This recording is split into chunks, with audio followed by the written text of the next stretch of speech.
David Martinez sat in the courtroom facing armed robbery charges that could send him to prison. When the judge heard his name, he suddenly stood up and saluted. "You saved my life in Afghanistan," he said, his voice trembling with emotion. Before watching full story, comment below from where you watching. Also like and subscribe for more stories. The courthouse was cold and unwelcoming, its marble floors echoing with the sound of footsteps and whispered conversations. Sergeant First Class David Martinez sat at the defendant's table, his hands folded tightly in his lap. The orange jumpsuit felt foreign against his skin. He was used to wearing his army uniform with pride, not sitting in a courtroom facing charges that could send him to prison. His 7-year-old daughter, Sophia, sat in the front row behind him. She was too young to understand what was happening, but old enough to know that something was very wrong. Her small hand clutched a worn teddy bear, the same one she had slept with every night since her mother died in a car accident 3 years ago. "Daddy looks sad," Sophia whispered to Mrs. Chin, their elderly neighbor who had agreed to watch her during the trial. Mrs. Chin nodded sadly, her heart breaking for the little girl who had already lost so much.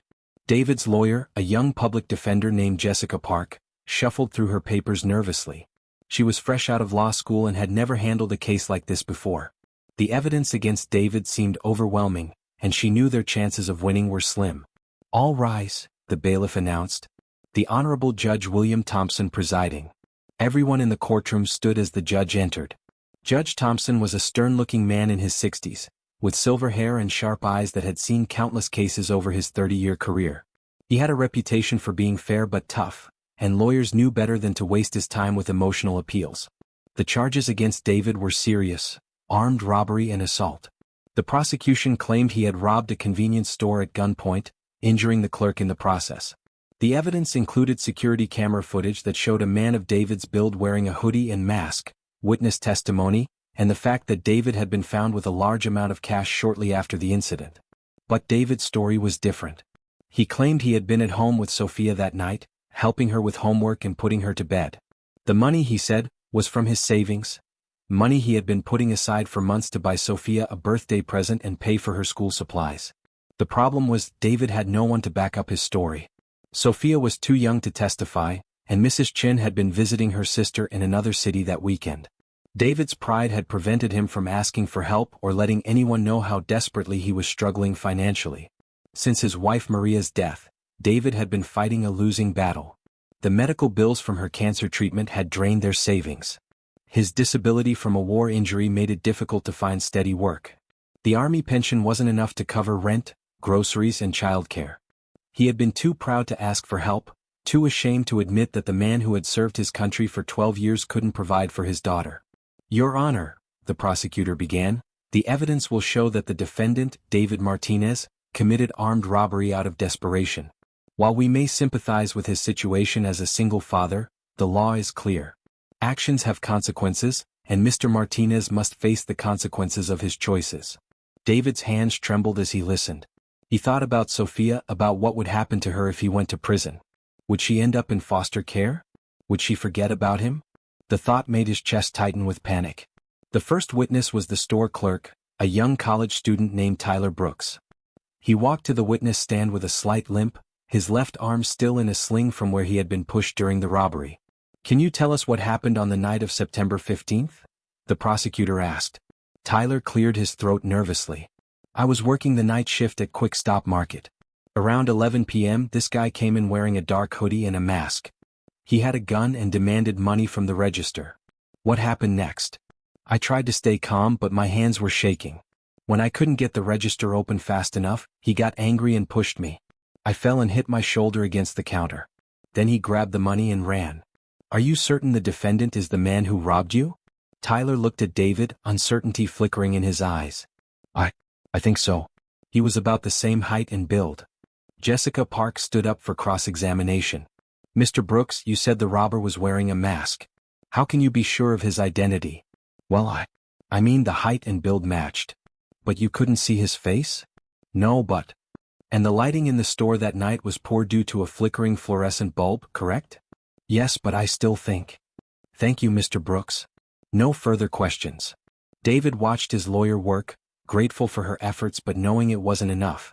The security footage was damning, even if the image was grainy.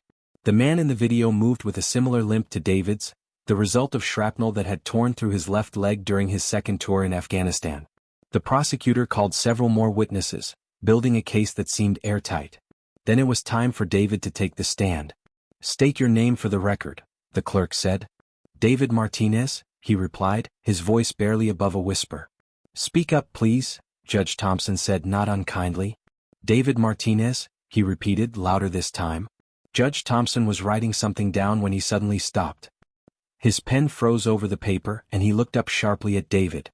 For a moment the courtroom was completely silent. "Did you say David Martinez?" the judge asked, his voice strange. "Yes, Your Honor." "Sergeant First Class David Martinez, 3rd Infantry Division?" David's eyes widened in surprise. "Yes, sir." "But how did you?" Judge Thompson slowly stood up from his chair. The entire courtroom watched in stunned silence as he stepped down from the bench and walked toward David. When he reached the witness stand, he did something no one expected. He saluted. "Sergeant Martinez," Judge Thompson said, his voice thick with emotion. "It's me, sir. Lieutenant William Thompson. You saved my life in Kandahar." The courtroom erupted in whispers and gasps. David stared at the judge in shock, memories flooding back. Afghanistan 2011. A convoy under attack. A young lieutenant trapped in a burning Humvee.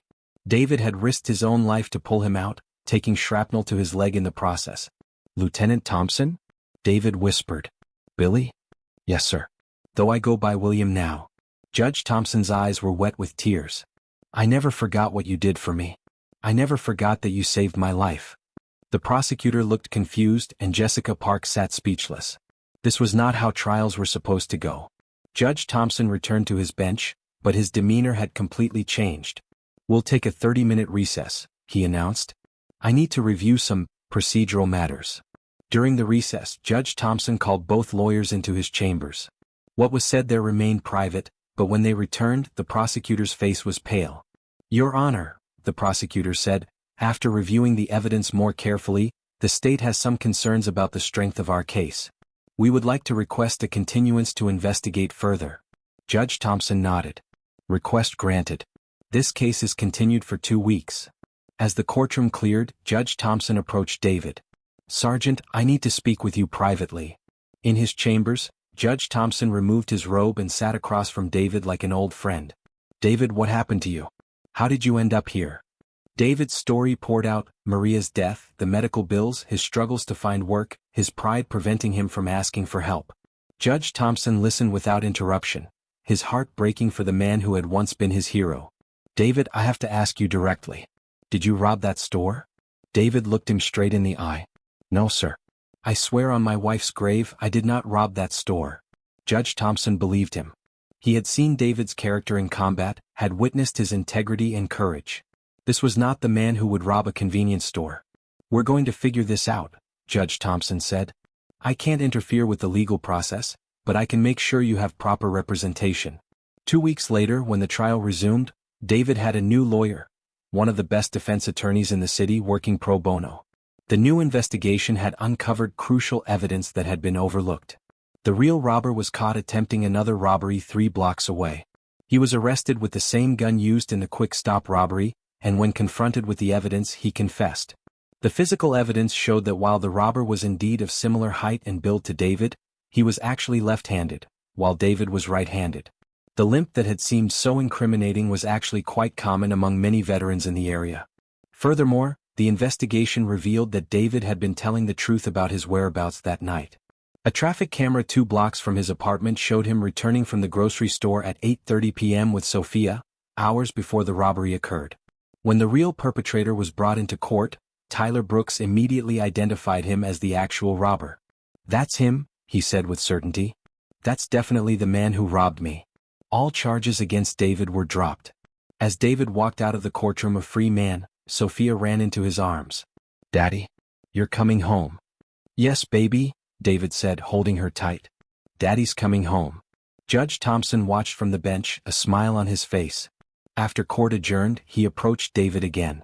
"Sergeant, I have a proposition for you." "What's that, sir?" "I know you've been struggling to find work. I have a friend who runs a security company. They specifically hire veterans, and they're looking for someone with your experience and integrity. The pay is good, and the hours would allow you to be home with Sophia in the evenings." David's eyes filled with tears. "Sir, I don't know what to say." "You don't have to say anything. You saved my life once. Now let me help save yours." 6 months later, David was thriving in his new job. He had been promoted to supervisor and was making enough money to move Sophia to a better apartment in a safer neighborhood. More importantly, he had found a community of fellow veterans who understood his struggles and supported him through difficult times. Sophia was doing well in her new school, making friends and excelling in her studies. She had stopped having nightmares about losing her daddy, and her smile had returned, the bright, infectious smile that reminded David so much of her mother. On a Saturday morning, David and Sophia visited the courthouse. Not for legal troubles this time, but for a special ceremony. Judge Thompson was being honored for his 30 years of service, and he had personally invited David to attend. "Daddy, why are we here?" Sophia asked as they walked up the courthouse steps. "We're here to honor a good man," David explained. "A man who helped us when we needed it most." During the ceremony, Judge Thompson spoke about justice, fairness, and the importance of looking beyond the surface to find the truth. He spoke about second chances and the power of forgiveness. "Sometimes," he said, "the most important cases aren't the ones that make headlines. They're the ones that remind us why we became public servants in the first place. They're the ones that show us that behind every defendant is a human being with a story worth hearing." After the ceremony, David approached Judge Thompson. "Sir, I wanted to thank you again. Not just for believing in me but for giving me hope when I had none left." Judge Thompson smiled. "David, you taught me something important that day in court. You taught me that heroes don't always wear capes or uniforms. Sometimes they're just ordinary people doing extraordinary things for the people they love.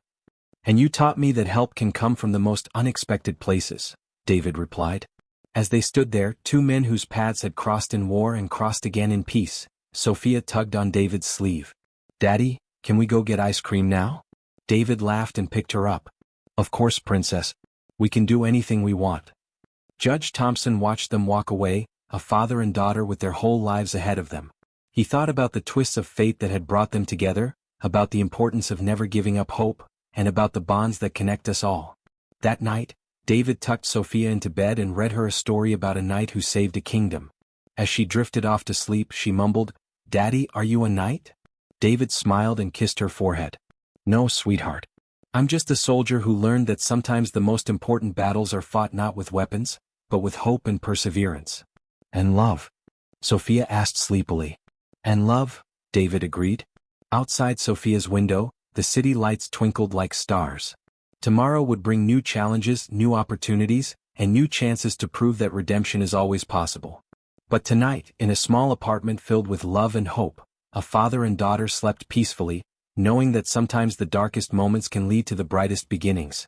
The trial that had threatened to tear their family apart had instead brought them a guardian angel in the form of a judge who remembered the debt he owed to a soldier's courage. And in the end, that was what mattered most, not the mistakes of the past, but the promise of the future, and the unbreakable bonds of love that hold families together through even the darkest storms.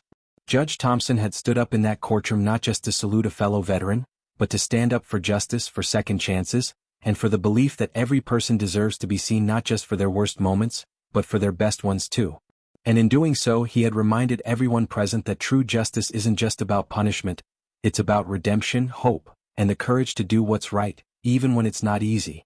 The story of David Martinez and Judge Thompson became a reminder that heroism comes in many forms, that loyalty transcends time and circumstance, and that sometimes, the most important thing we can do is simply stand up for what we believe in. In the end, it wasn't just David who was saved that day in court. It was the entire system's faith in justice, fairness, and the power of human connection to overcome even the most impossible odds.